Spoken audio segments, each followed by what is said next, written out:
Welcome.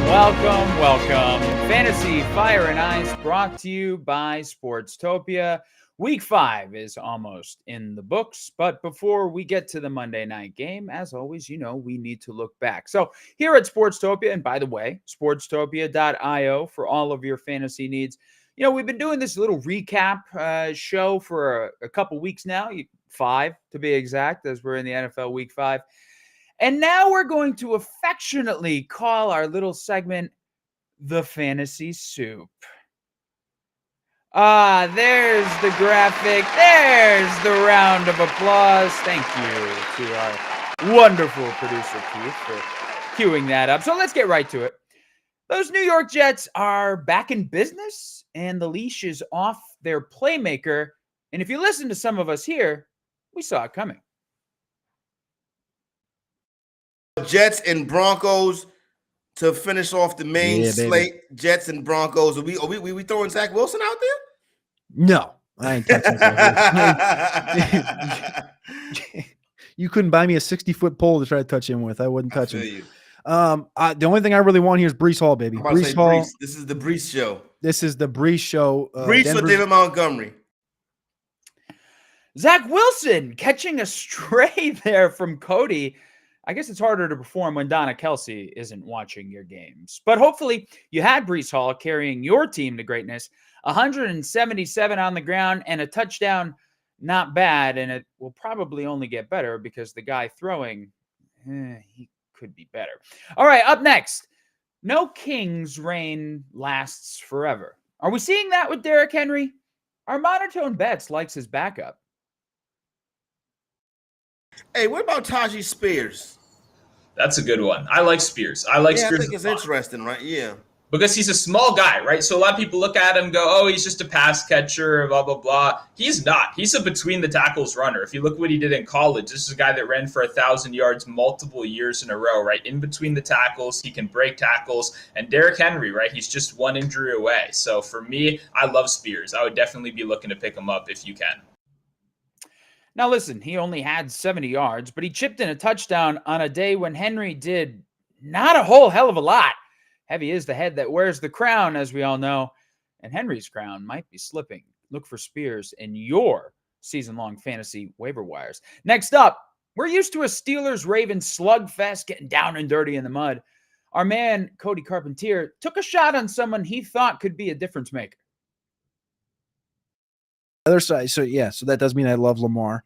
And then on top of that is on the Pittsburgh side, I don't really love much, but we do get Darnell Washington at the Stone, $2,500 on DraftKings. Okay. Not beautiful, it's not sexy, but you know what? I'm going to do it because he's 6'8", 275 pounds.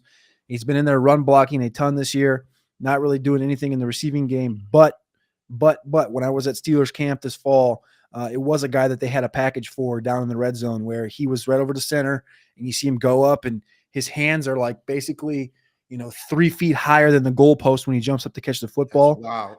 I wouldn't be opposed to him catching a touchdown this week and paying off in DFS. But yeah, I think you're going to ride mostly on the Baltimore side of this game. It's not beautiful. It's not sexy, but you know what? I'm going to do it. I'll be honest. I never thought I'd hear that phrase again after college, but here we are. Darnell Washington, 2 targets, 0 yards, 1 sad Cody. Hope you went with George Pickens instead. And look, one more from our man Monotone Bets. For every good take, there is a bad. And he had some thoughts on receivers this past weekend. For me, I love Hurts in this one. I love Devonta Smith. The Rams are a very high zone team. And for me, it's kind of simple. A.J. Brown and Devonta Smith are both really good. A.J. Brown's a bit more of the man buster, and, Devonta Smith's more of the zone buster. So when I see a team that plays a lot of zone, I'm going to be playing a lot of Devonta Smith. On the other side, Cooper Kupp is the big question. For me, I don't think he plays. 1 grab, 6 yards for Smith. Meanwhile, someone let Monotone know Cooper Kupp played, and he played well. Monotone Bets, not a doctor. That's why he's a gambler. And look, not all takes are recorded. Some are written. You'd know that if you were checking out sportstopia.io. Our man Stevie A. Smith has a weekly fades column. He faded that jolly old London bloke, Trevor Lawrence, yesterday. The Jags got the win. Trevor looked okay. He didn't exactly carry many teams. And he faded guys like Rachaad White and Joe Mixon last week. This man's fades are so tight, you're basically at a barbershop every time you're reading his articles. Check him out at sportstopia.io. And if daily fantasy lineups are your thing and you're trying to set a primetime lineup where you can make some of the good change there. Did you see our man Tom Vieira nailing a captain's pick last night? Mr. George Kittle only had 3 tutters on his way to a career night. Hope you picked him as your captain. Aye. All right, with that, let's bring in the smarter guys. Our go-to ranker and resident Darnell Washington fan, Cody Carpentier, at Carpentier NFL, and Mr. High-Low himself, Mark Garcia, at High-Low FF on the socials. Boys, welcome back. And let's start with Sunday Night Football. I just talked about George Kittle. The Niners kept it rolling. Cody, only 3 catches. They all went for touchdowns. It's like, all right. That Matthew McConaughey. George Kittle owners can take a sigh of relief now, I think. Cody, what did you think of his performance? I mean, Kittle did what Kittle's supposed to do. This is what you come to know out of George Kittle. You know, we see the injuries happen year after year, but when he's healthy and when he's on his game, there's very few that can kind of play with him, right? You got the Kelseys and the Andrews of the world right now, but that's about it. Kittle did his thing. The San Francisco offense is something to be. I don't even know what the word is, because this team is so far ahead of everybody else in the NFL right now. I don't really have much to say about it, but Kittle, McCaffrey, Debo, Ayuk, you don't know who to cover. And then you had your shutout last night to Kyle Juszczyk scored a touchdown. Like, you don't know who to cover in this offense any given week. Every week it's a different guy. Sometimes it's 2. So I love San Francisco.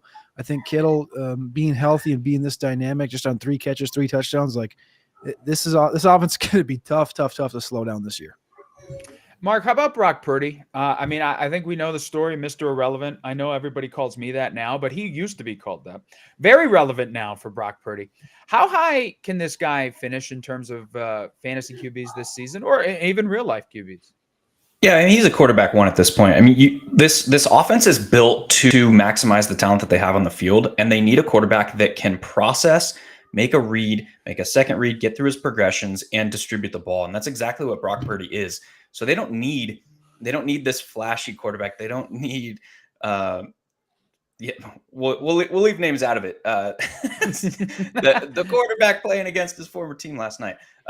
So they don't need this. They don't need to take the gamble on the upside. They need consistency. And this is a guy who was one of the highest Wonderlic scores in NFL history. So he's able to, and while that's not going to translate directly to NFL production, but what that means is he's smart and he's able to diagnose and read a defense and distribute the football. So yeah, that paired with Kyle Shanahan's offense, the forward-leaning offense, is a marriage made in heaven. So yeah, he's you look at this now, they are 9 out of the previous 11 Brock Purdy starts. This offense has put up 30 points. So that he's what they need. And they're able to leverage a defense that basically is going to continue to finish top 5 in most defensive metrics for the rest of the season. So he's here to stay, I think. And I think what I'm guessing one of those starts is when his arm fell off in the playoffs, I guess, like you can't even really count that one, right? Because he wasn't his fault, I guess, when he couldn't, his arm was basically a wet noodle. I do want to go back before we go to the other side of the ball. Cody, you talked about it could be one guy, it could be 2 guys every week. As great of a problem as that is for Kyle Shanahan, the head coach in San Francisco, if you're a fantasy owner, like, I think we'd all agree that Brandon Ayuk is an alpha. Like, right, he is an alpha. But, I mean, there's just going to be times when he might be the best receiver on the field, but he's just not going to get opportunities. That's a little bit of a headache, though, no? Right? If you have stock in some of these guys?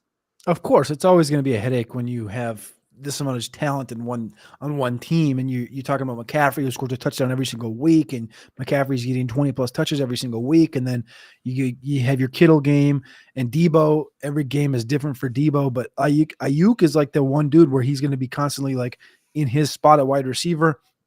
Yeah, there's going to be games where you get 6 or 9 points out of him, but there's also going to be games where you get 27 or 33 out of him.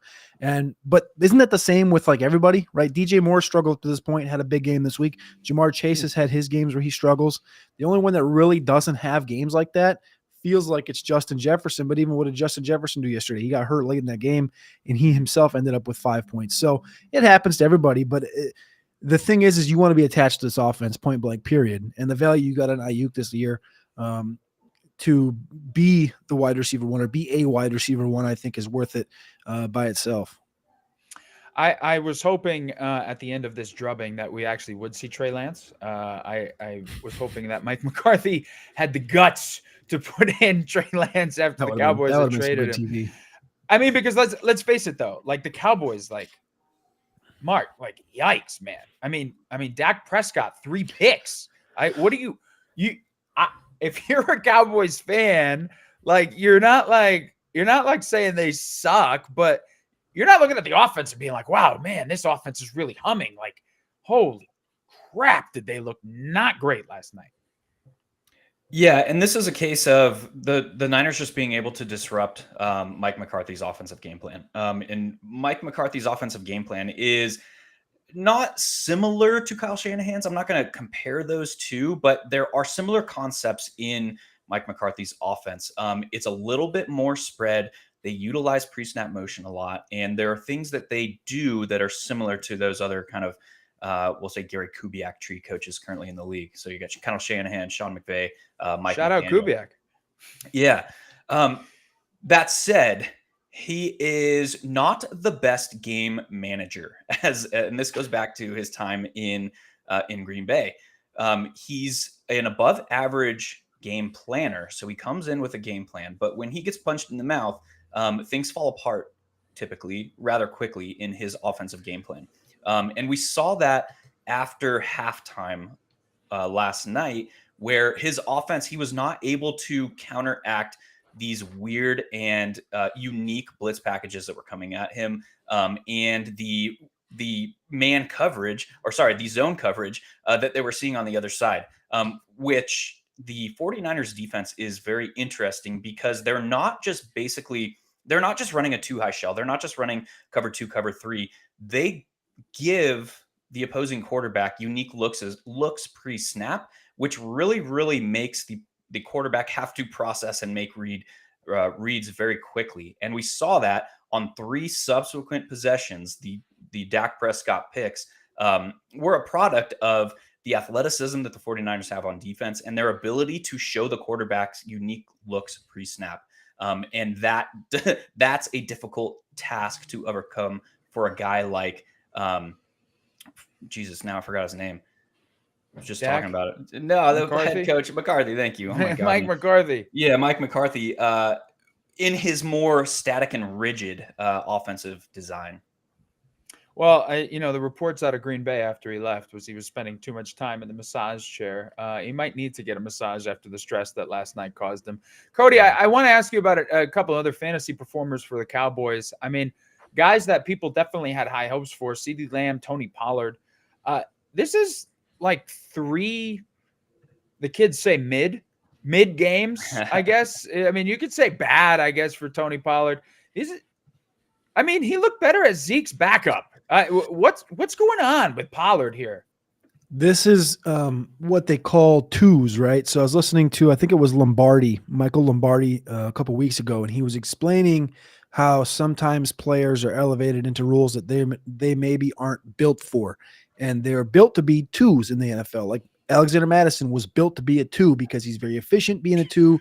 Chuba Hubbard's very efficient being a 2. Tony Pollard's very efficient being a 2. And we all kind of expected that Pollard would be fantastic in this lead role, which I think he is. I think he can still be. I don't think he's a 2 like Madison and Chuba. My point more so was that I think he needs somebody next to him. He misses having that dynamic duo. Rico Dowdle just doesn't do it. Rico Dowdle is not Zeke Elliott, post peak, whatever you want to call it, right? They're missing talent on this offense. That's point blank the problem here. Dallas is not great. I said 3 weeks ago after they lost to Arizona, like this team's never been great. It was just a really good team. They lack depth at the talent presence spots of running back, receiver, tight end, where you need to be able to take over a game. They have Lamb. But the problem is Lamb looks like he's upset too, because guess what? He doesn't have that dependable guy next to him that can, take coverage off the top of him or allow him to be the target monster in that game. Gallup, Cooks, and Tolbert just ain't cutting it. He misses having an Amari Cooper. He misses having a healthy Michael Gallup. He misses having a Dalton Schultz that can take over a game. And, Jake Ferguson's all right, but he's just not at that level. And Gallup doesn't seem like he's back to that same place. And Cooks has been disappointing. It's just really what it feels like is this offense just talent deprived. And when you match up against a team like San Francisco, who is, has an abundance of talent, it's going to be a much tougher matchup. And the letdown that is Tony Pollard is because that's the focal point, right? If they know they can focus on taking Pollard away, that means they have to make Prescott beat him, and Prescott can't beat very many people. He's more of a maintainer than he is an elevator. You look at Brock Purdy in an offense like Kyle Shanahan, where Brock Purdy's very smart. Right. We know he has accurate. He's precise. He's accurate. He's smart. He can do the right things right. Whereas Dak does the wrong things right and does the right things wrong. And he's a maintainer. He's not able to really elevate a football team. If he's gifted the ability to kind of push the score, push the ball downfield in the shootout or in garbage time, he can do that. Sure. But he can't be left with the game in his hand and be down 21 and be like, hey, man, you got to come back. There's just really nothing there for him right now. This offense doesn't have much dynamism to it outside of Pollard and Lamb. And next to that, there's nothing there. So it's all being left on Pollard and Lamb's shoulders. And Prescott just can't lead to that level. Yeah, I'll end with the Sunday Night Football game by posing a question to both of you, and I'll start with Mark. So if you have Tony Pollard stock, if you have Ceedee Lamb stock, and I'm just I'm looking at the schedule right now. You get a Chargers defense that's a little soft right now with some of the injuries. You get the Giants again. Carolina's on there. Seattle's on there. I mean, they still have to play Philly twice. So you're not going to go game by game here, but if you have stock in these guys, Pollard, we'll just say Pollard, for instance, are you trying to move him, or are you off the Pollard bandwagon, or are you still rolling with him in your fantasy leagues, Mark? You got to still roll with him, and you got to hope that Mike McCarthy fixes the offense, because you look at Tony Pollard. Tony Pollard has faced an average of 6.9 defenders in the box on each of his carries this season. That is like Derrick Henry levels of guys in the box at this point. So that tells me that this offense is very face up. So you need that to come from the top. You need that to come from who's calling plays, and that's head coach Mike McCarthy. But the role is there, and there's going to be some blow up spots. The kind of secondary effect of that is we also need a guy like Cody was talking to earlier. You need a guy like Brandon Cooks to step up and be that Amari Cooper on this offense. You need to draw some attention away from Ceedee Lamb, because good defenses are going to be able to scheme him out of the game. And we saw that last night. So yes, I'm concerned about this offense because those problems are induced from the top. Those problems are induced from the offensive play caller, who is the head coach in Mike McCarthy. But those are things that can change. And we know that the roles are secure, and we know that this offense is not likely to struggle the entire season. So I'm holding, maybe even sending some trade offers out and seeing what bites I can get. Oh, taking a little gamble there. And Cody, for Ceedee Lamb, I think some guys, you might have had people drafting him thinking he'd be a 100-catch guy. I don't know if he's on pace for that right now. You just look at the recent numbers. 4 grabs last night, 4 grabs last week, 4 grabs the week before. He went off against the Jets, but then 4 grabs the first week. This is a guy that some people thought was going to be their wide receiver 1. So if you have Ceedee Lamb, are you trying to make a move for another wide receiver? Maybe you're not selling Ceedee Lamb, but what do you think about moving on from him or holding him? I'm content holding Lamb. I know what Lamb is as a talent, and I think that this team is still going to be in all of these games down the stretch, and I think they're going to be a team pushing towards the playoffs, and they're going to have to throw the football against the Eagles twice, Seattle, the Rams, the Bills, Dolphins. That's your fantasy playoffs. The fantasy playoffs is the Bills, Dolphins, Eagles, Lions. That's a pretty good stretch of strong teams where you're going to have to be pushing the ball down the field to Lamb. And I think you have the Chargers this week, should be a good matchup. And then you have a bye week, and the bye week, as Mark alluded to, that should allow this team to kind of take a step back and think, okay, where are we wrong here? If I'm the Dallas Cowboys, I'm going to go call Leonard Fournette, see if I can bring in that piece that can play next to Tony Pollard in that Rico Dowdle role, and give him a week to ramp up in the bye week. And then maybe that's the guy that takes on some of those 7-man fronts. And then that allows Tony Pollard to get out in space a little bit more. That's going to allow a little bit of the pressure to come off of Lamb. And even if they don't go out and get him, I still think it's an offense where Lamb, if I had to choose between one of these guys who I would bet on the rest of the season, it would probably be Lamb, just because I believe in the talent and I believe in the output that can get there. But as a team overall, I'm just not there on it. But I think they're going to be in games down the stretch. Yeah, I mean, playoff team, playoff team. But again, I don't know if I'm watching the offense and being like, wow, look at these guys. I'm really excited about this. All right, well, moving on something. Look, we talk about this guy, I feel like, every week. Maybe that's my fault, but finally, welcome back to the world, Jamar Chase, huh? How about Jamar Chase? 3 touchdowns, 200 yards, just about. Hey, Jamar, are you open? I'm always. And I would say the F word, but I don't know. I don't know if we're allowed to. I'm always open, dude. I'm always open. All right, Mark, you look at the Jamar Chase performance from yesterday. A couple weeks ago he had a decent game too, but the 3 touchdowns. I mean, this is a 50-point fantasy game out there. I don't know if we're pumping the brakes or if we're all gas and no brakes on the Bengals now, like they figured it out. I guess your takeaways from watching that game against the Cardinals, I have my thoughts on the Cardinals that I'll give in a second, but Jamar Chase, Joe Burrow, the Bengals, are they back or is this a one-off? So this could be an hour-long discussion because it is so nuanced. We'll try and trim it a little bit here. Basically, give us 10 minutes. Cut the hour down to 10 minutes. The Bengals have struggled against or transitioning to exploiting too high defensive shells. The reason for that is they don't have a vertical threat because that guy would be Jamar Chase, but they're not going to say, hey, go run these empty routes to go manipulate a safety for us. And Zach Taylor has been very slow to institute pre-snap motion, which is another way that you can influence safeties against too high. The third kind of way is the quarterback. That's over to the quarterback's positioning, his hips, his eyes, and where he's looking on a field. Because of the fact that T. Higgins was out, because the fact that Jamar Chase is not going to be just running downfield to manipulate safeties, and because the Cardinals' defensive scheme under Jonathan Gannon is this modified shallow too high shell. Basically, his safeties, instead of playing 18 to 20 yards beyond the line of scrimmage, are playing 12 to 14 yards beyond the line of scrimmage. And all of that came together to me. And if you've seen my tweet that is now going viral because that's what things do, I threw 150 rosters into the Millie Maker on DraftKings this week. And one of my major stances was to fade the Bengals and even play some Cardinals defense. So I had 150 rosters in the Millie Maker. I cashed, and they all won. 0 of them.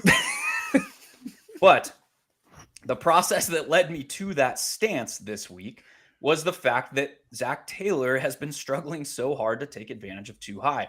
But we saw the Bengals do some things that we hadn't seen since the first time Jamar Chase had his okay game, which was they moved him into the slot. They sent him in pre-snap motion. They were doing things to manipulate those safeties on the back end. And then we saw it open up when Jamar Chase caught that, 67-yard touchdown in the third quarter, where they now had these safeties in this too high shell on their back foot, and they were able to take advantage of that. The problem was it has been so hit or miss with Zach Taylor in Cincinnati about his game plans and how he is scheming to take advantage of what defenses are showing him, that my big stance here in this week was to leverage the certainty of the field that the Bengals could not fail in this spot. And I'm okay. I can sleep at night with that kind of stance on a slate like this. I guess in direct contrast to some of the comments I'm getting on my post that of my screenshot of 150 rosters and 0 cash. Never read the comments. You can't read the comments.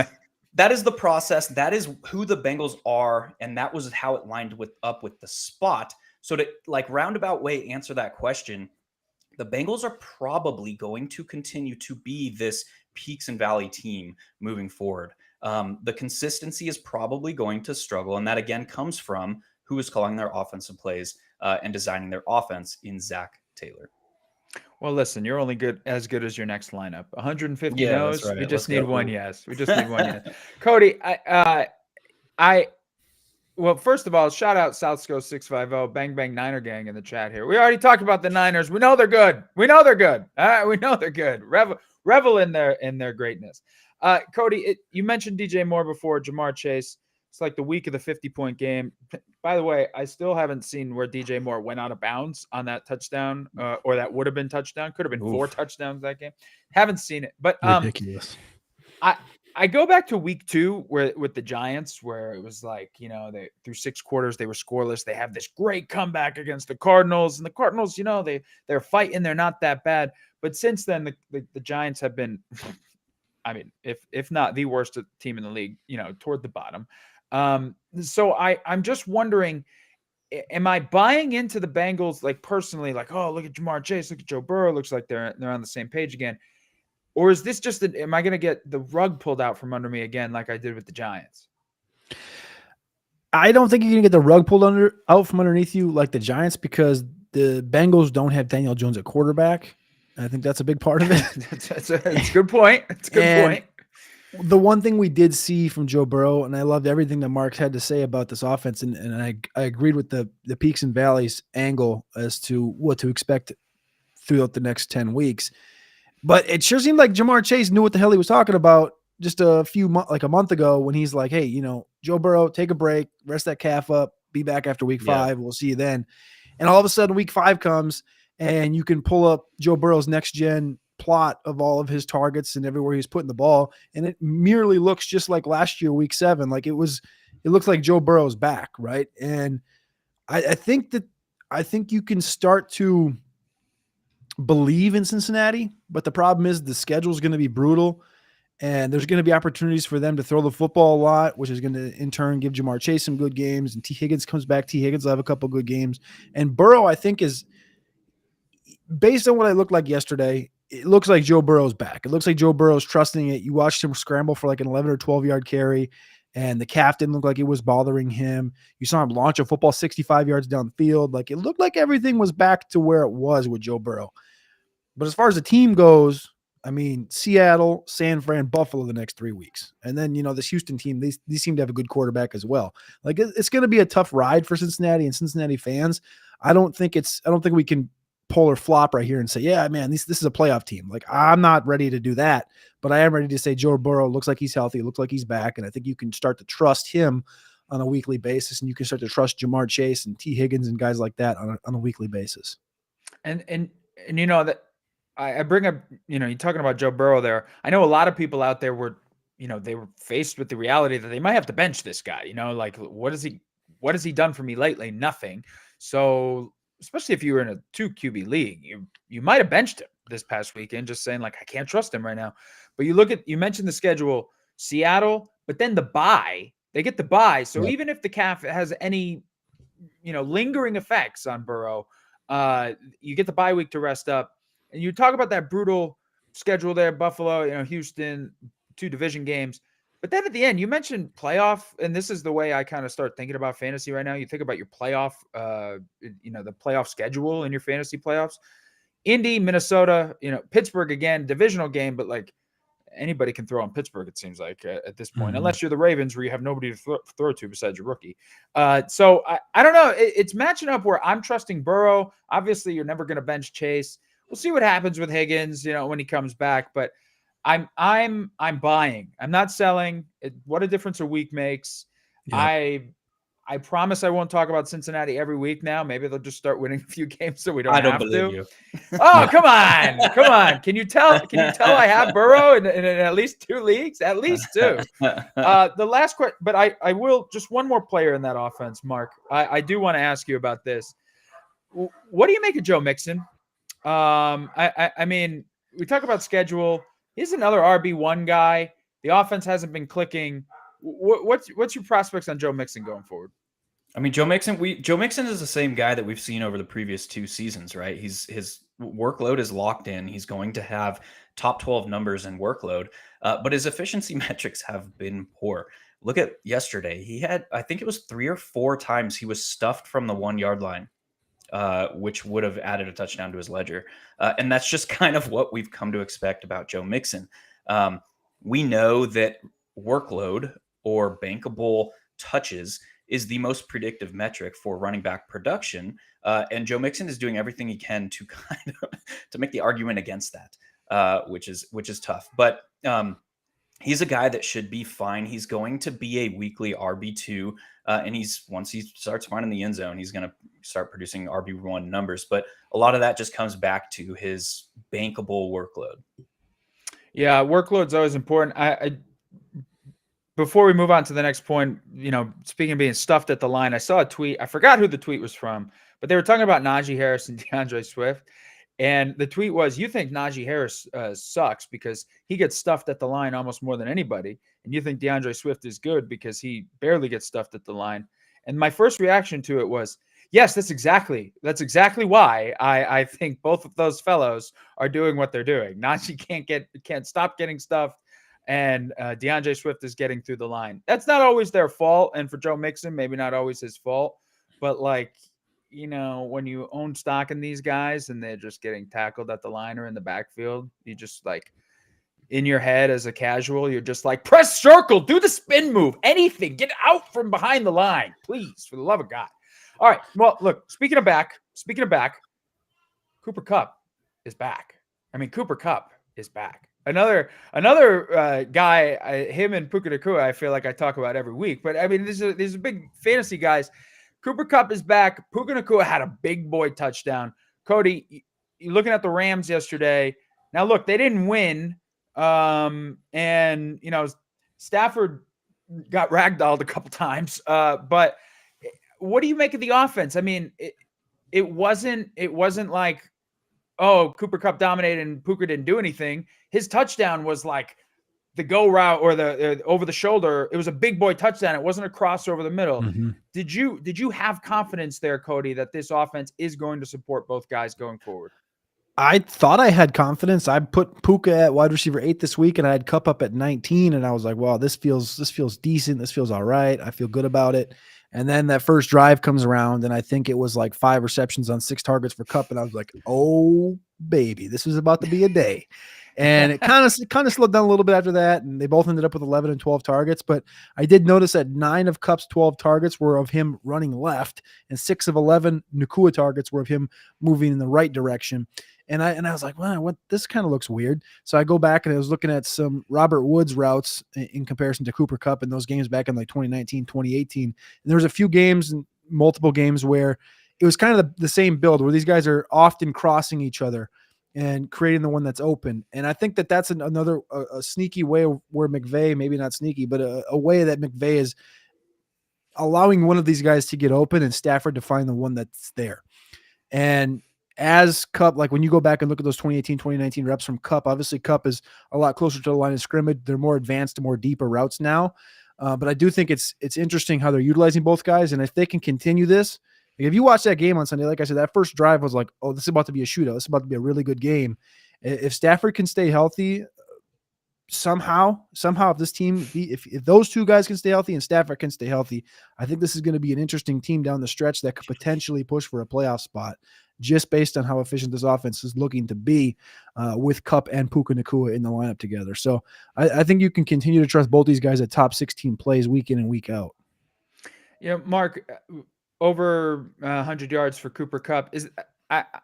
I can't help but think, though, is this a different conversation about this offense supporting both if Puka didn't have that touchdown? I think he had 76 yards and a touchdown. Is this a different conversation today, or are we still pretty high on them being able to be supported in that offense?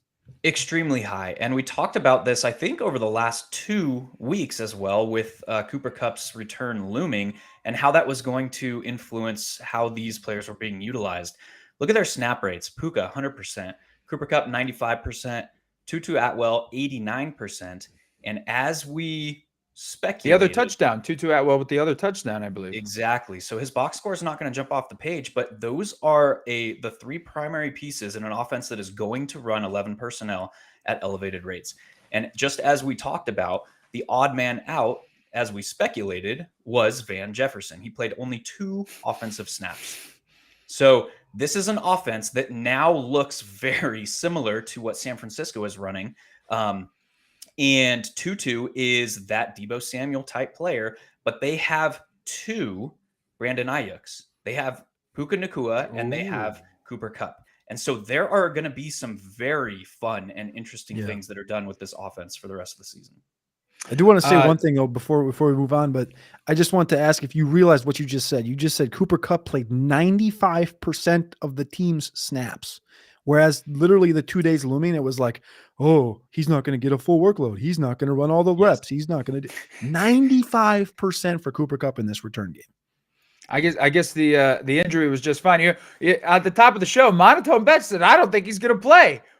Dr. Betts himself didn't think he was going to play. And here he's out running 95%. I think they like to call that built different. Like Cooper Kupp, no worries there. Puka, no worries there. I was going to bring up Kyren Williams, but honestly, against an Eagles front, like him getting 50 yards, I was pretty impressed by. I don't. Not that Kyron's going to come in and, be the lead rusher of the league this year, but I don't know. I didn't have high hopes for him going in. I wasn't disappointed in that.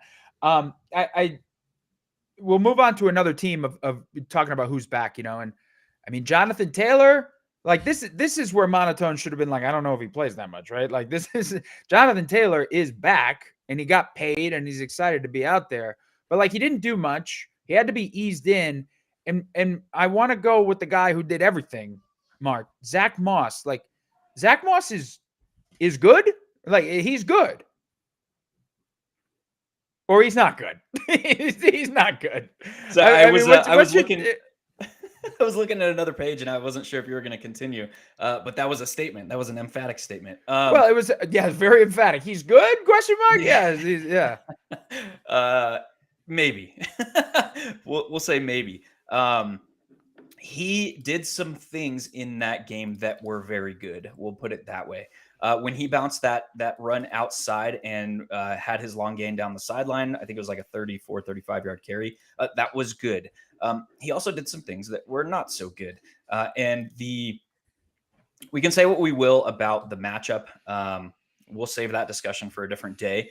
But I think the trap here was people assuming that Jonathon Taylor in his first NFL action since week 14 of the 2022 season was just going to come in and regain his workhorse running back role. It was very clear to me from coach speak that Zach Moss was going to continue to be integral to the offensive game plan, at least for this week and maybe over the subsequent 2 or 3 games as well. But this is Jonathon Taylor's backfield. They paid him as such. It's just a matter of he's coming off a fairly severe ankle injury that ended his 2022 season. And we don't know if that was aggravated at some point this offseason. We don't know that if he injured it when he was training on his own. But it was very clearly still an issue if we kind of read the tea leaves of what was going on behind the scenes between ownership and Jonathon Taylor this season. It felt very much like they didn't want to pay him with all these questions around his health. Once that kind of, we don't know what happened again behind the scenes, but once those things kind of work themselves out, this is Jonathon Taylor's team, and Zach Moss is going to play a very sparse change of pace role, I would guess, at probably by the midpoint of the season.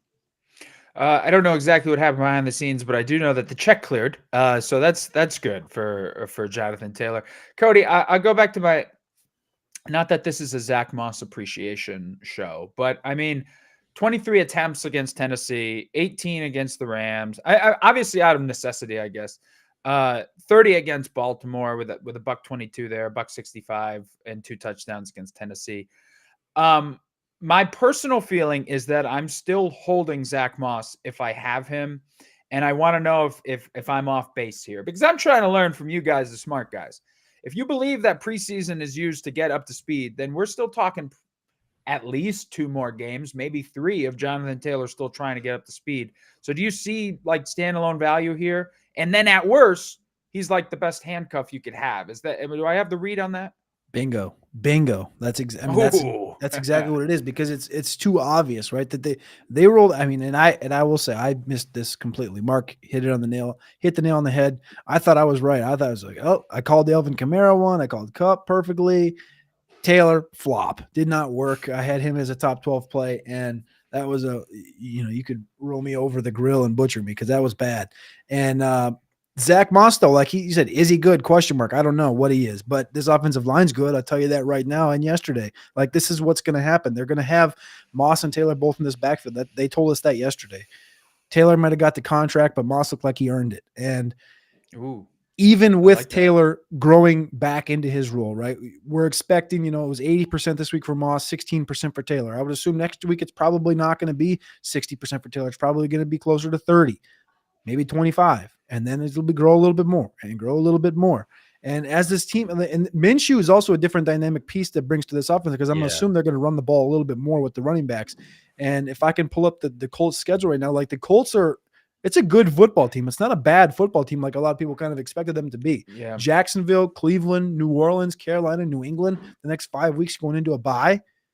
All of those games are winnable. 100% all of those are winnable. That's an 8-2 football team. And with two running backs like this and this offensive line, if they can keep Taylor on a track to, by the time that bye week comes, he's nearing, I don't know, a 70%. If he's on the opposite side of Moss, where he's 70% and Moss is 30%, and Taylor starts to get chugging, like, this is going to be a scary team to play against, especially if they go and get Richardson back, whatever it may be. I'm not dropping Moss in any scenario. I was actually actively going and getting Trey Sermon for similar reasons, because I trusted the offensive line and I wasn't sure what they were going to do with Taylor up until the contract. Obviously, I thought that Taylor would potentially get moved, whatever. So I was preparing for worst case scenario, and that would have been Moss runs the backfield and Sermon's the guy behind him. And you always want that guy behind one of the best offensive lines in football, behind a running back that you've never seen do this before. So now we're seeing Moss do it. I 100% am going to trust him. There's no way you can drop him in hardly any formats unless you have a shallow bench. Once you see Taylor is in that role, if that all makes sense. And you might even go after him. I mean, you might even go after him. Or at least, if he's on the waivers, like, just take a flyer. I mean, because there's a lot worse stashes you can have. It's like, you mentioned the offensive line. It's like those Broncos teams from back in the day where it was like, just zone blocking, put whoever back there and they get 1,000 yards, like that's the kind of rusher you want.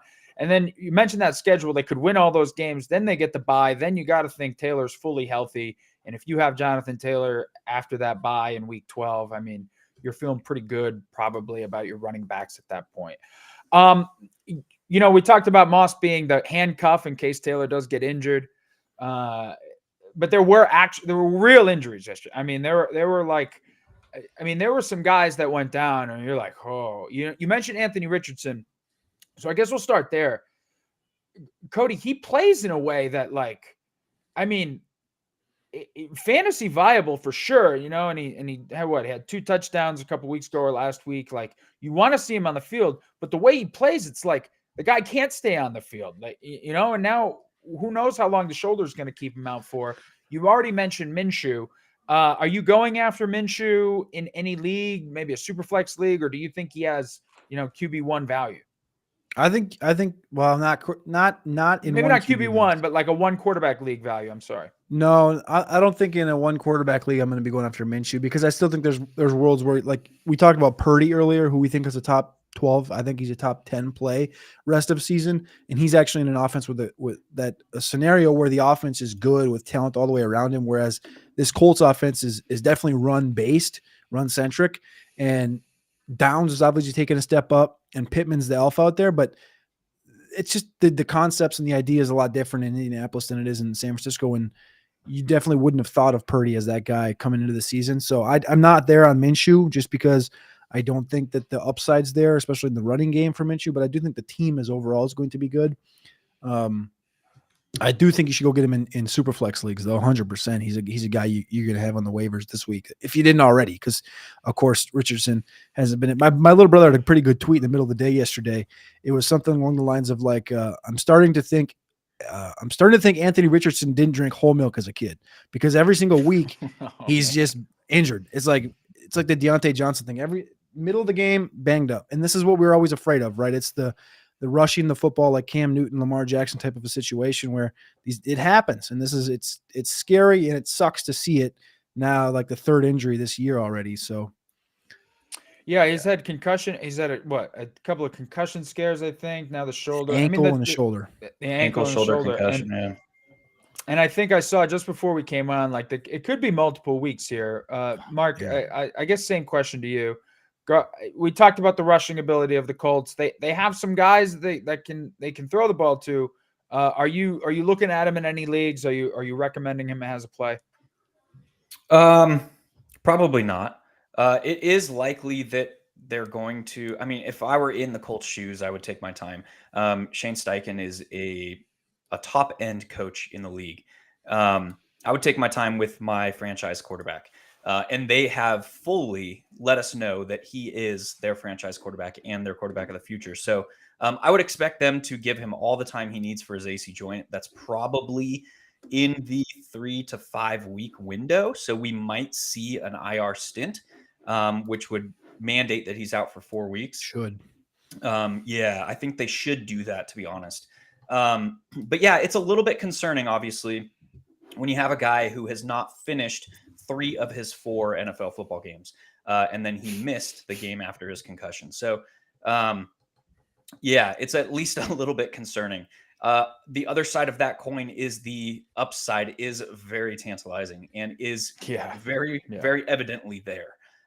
So it's going to be, I think, I don't know what they'll do for the future. I don't know if I don't think they want to restrict his mobility. And I mean, Shane Steichen is coming off of 2 years working with Jalen Hurts, and he was able to design an effective offense with that type of archetype of quarterback. So I don't know what the answer is, but I'm fully buying into Anthony Richardson, who he is. And a lot of that also has to do with the off the field stuff, because this is a very committed and dedicated young man.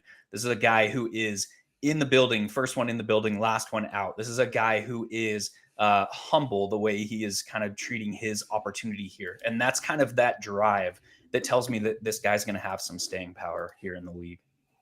Maybe a guy, if he does go on the injured, if one of your league mates is desperate, maybe a guy you can go after and maybe a push at the end of the year. The only thing the only question mark that will remain is what the dynamic is between him and Jonathon Taylor. We probably won't see that until very late in the season. And maybe that stops him from running so much that he could stay a little healthier, but who knows? We'll have to see on that one. The biggest name that got injured yesterday, Justin Jefferson with the hamstring injury. I know the Vikings could have used him at the end of the game. Mark, my first question to you is not about who can replace him. Nobody can. But if you look at some of the other receivers in that Vikings offense, and I don't know how long Jefferson's going to be out. I mean, a hamstring injury is tricky. But you look at guys like Jordan Addison and KJ Osborne. Are you comfortable? I think KJ is probably available on a lot of waiver wires. Are you going to go after either of those guys?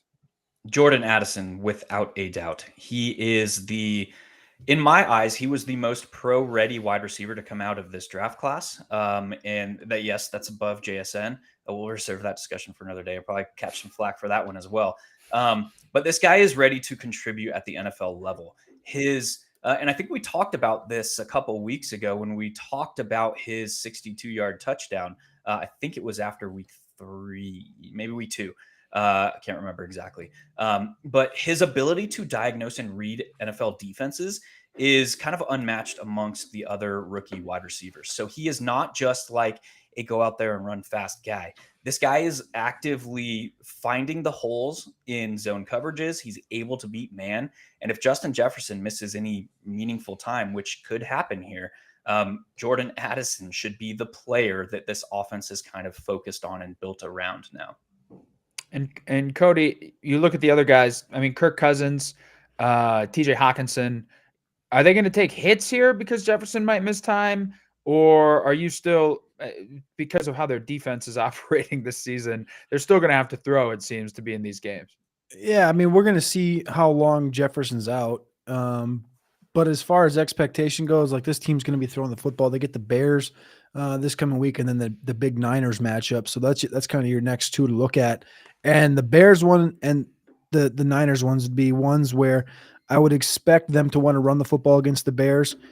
Now, if there's no Jefferson, I'm sure they're going to key on packing the box, not letting the Vikings run and making someone like Addison beat them.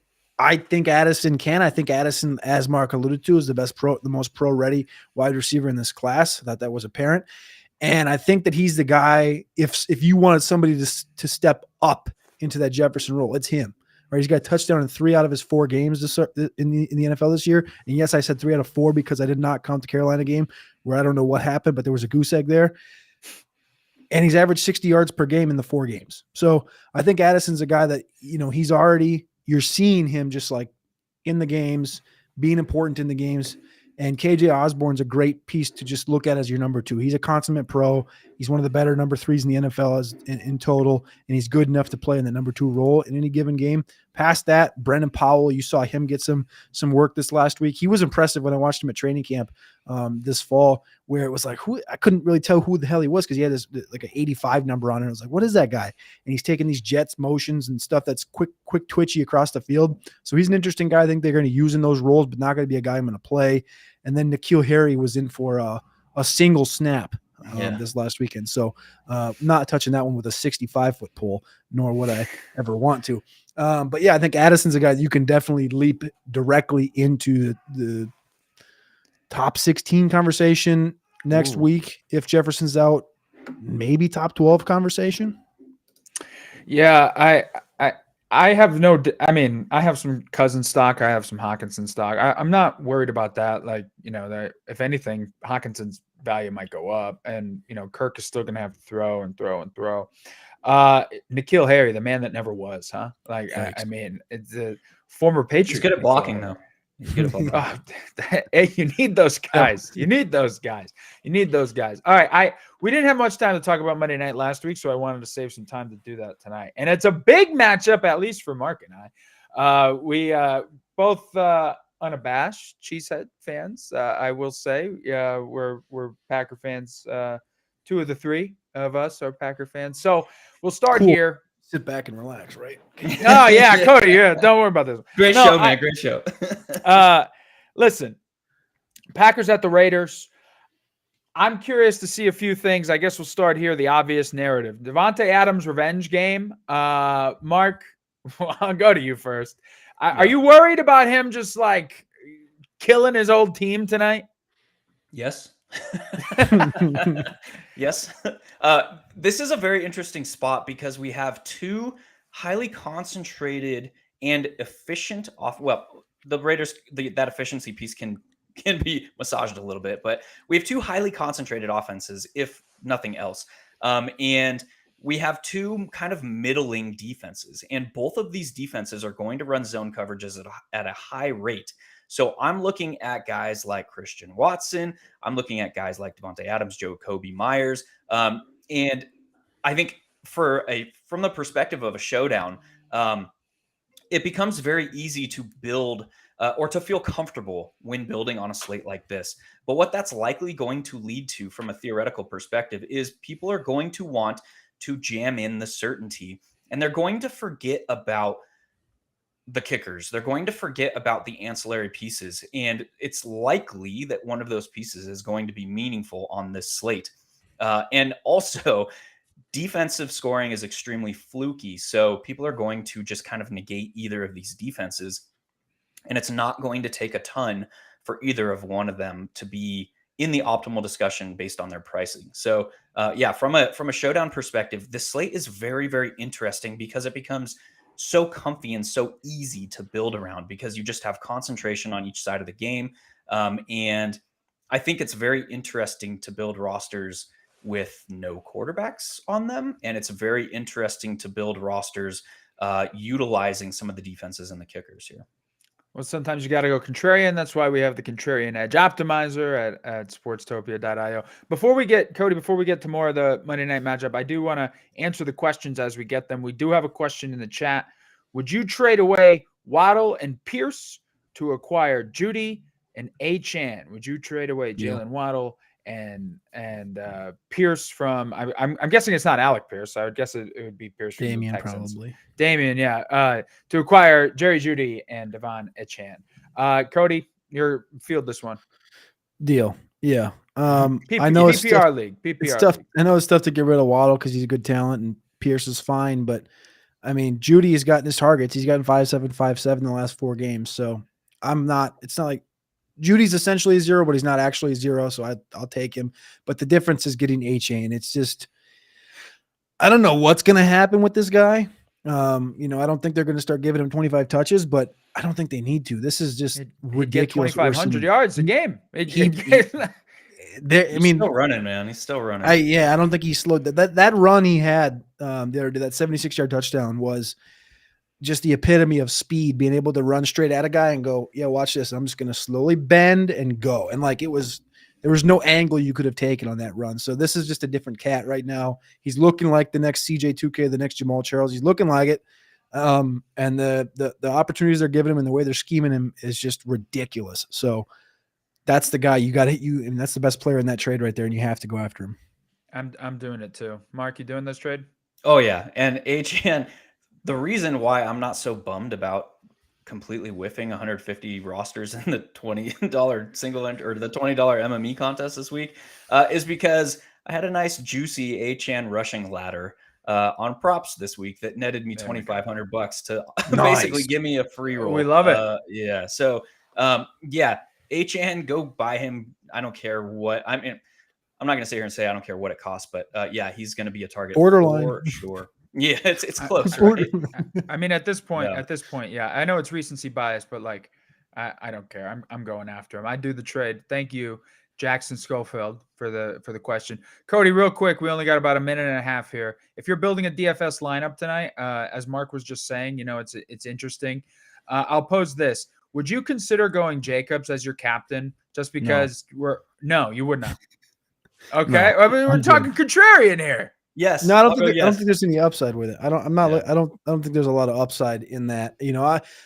I'm not a Romeo Doubs fan whatsoever, never have been, but 25 targets the last 2 weeks and a guy that is not going to be in the conversation today.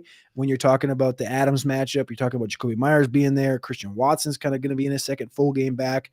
I think Dobbs is going to be a guy that maybe is lower. I mean, I'm assuming that captain share is probably going to be like literally near 50% Adams. I don't know why it wouldn't be. Like, this is the fish are going to be all over Adams, I think. And I think it's going to be a fine play, but you're going to want to be going against the grain. And I think against the grain is Dobbs, sadly. Well, if it's not the worst pick, obviously he's got some chemistry there with Jordan Love. If we're talking about ladders, and if you want to gamble tonight, I'm going to go Watson 100 yards and a touchdown. I bet that would net you a pretty nice chunk of change. We'll go with the DJ Moore formula, I'll call it. A little primetime game for a breakout. All right, guys, a great week 5. Hopefully less injuries next week. I mean, we want everybody to stay healthy. Great weekend of football for some, not for me. But we'll see how Monday night goes. My fantasy teams got slaughtered this weekend. Guys, have a great week. For everyone else out there, thanks for watching. Check out sportstopia.io for all of our takes, all of our articles, studs and duds, Cody's rankings, Mark's perspective and expertise. Guys, we'll see you after week 6. For everyone else, have a great week of football.